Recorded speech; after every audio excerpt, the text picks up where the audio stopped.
BJP रो flagship योजना है सुभद्रा। महिला को सरकार 50,000 भाउचर देवा कथा आपण जानिछंती। तेबे केबेठारु हेबा आवेदन, केउ माने करिवे आवेदन? उपमुख्यमंत्री प्रभाती परिडा कले बड़ खुलासा। सुभद्रा योजनारू एमाने बाद पड़िबे। गोटिए परिवार रे सासू और बहु पाइबे कि सुभद्रा टंका? तेबे ए खबरटी आपनक पई गुरुत्वपूर्ण। आसंतु संपूर्ण खबर उपरे नजर पकाई नबा।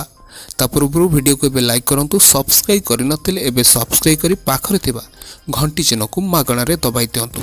सरकारकर प्रतिटी योजना और गुरुत्वपूर्ण सूचना आमे सर्वप्रथमे भिडी आनी थाउ। ओडिशा रे खूब शीघ्र लागू हेबो बहु प्रतीक्षित तथा बीजेपी सरकारकर लोकाभिमुखी योजना सुभद्रा। तेबे एही सुभद्रा योजनारू अनेक जन बाद पड़िबे। एइथिपाई सेप्टेम्बर 17 तारिख रे प्रधानमंत्री मोदींकर जन्मदिवस उपलक्षे ओडिशा आसी विशाल जनसमावेश रे सुभद्रा योजनार शुभारंभ करिवे पीएम मोदी। एथिपूर्वरु अगस्त 15 सुधा समस्त एसओपी प्रस्तुत कराजिबो। तेबे एथिपाई केबेठारु आवेदन कराजिबो आउ केउ माने अप्लाई करिवे खूब शीघ्र अपडेट कराजिबो। सोशल मीडिया रे चर्चा चली जे फॉर्म फिलअप आरंभ होई गलानी, किंतु यह एक गुजब बोली उपमुख्यमंत्री कहिसंती।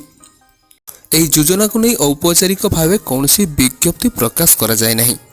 उपमुख्यमंत्री प्रभाती परिडा आहुरी मध्य कहिसंती जे बीजेपी संकल्प पत्र रे जहा थिला तथा लोके कौन चाहूचंती, केमिति कले साधारण गृहिणी माने लाभ पाई परिबे, सेतिपई वर्तमान बुद्धिजीवी और महिलांको उन्नति पई कार्य करुथबा अनुष्ठान सह सरकार आलोचना करिवे। तेबे अगस्त 15 जाए अपेक्षा करंतु। महिला मानकर साधारण दाबी यह जे 50,000 भाउचर एकाकालीन प्रदान करा जाऊ।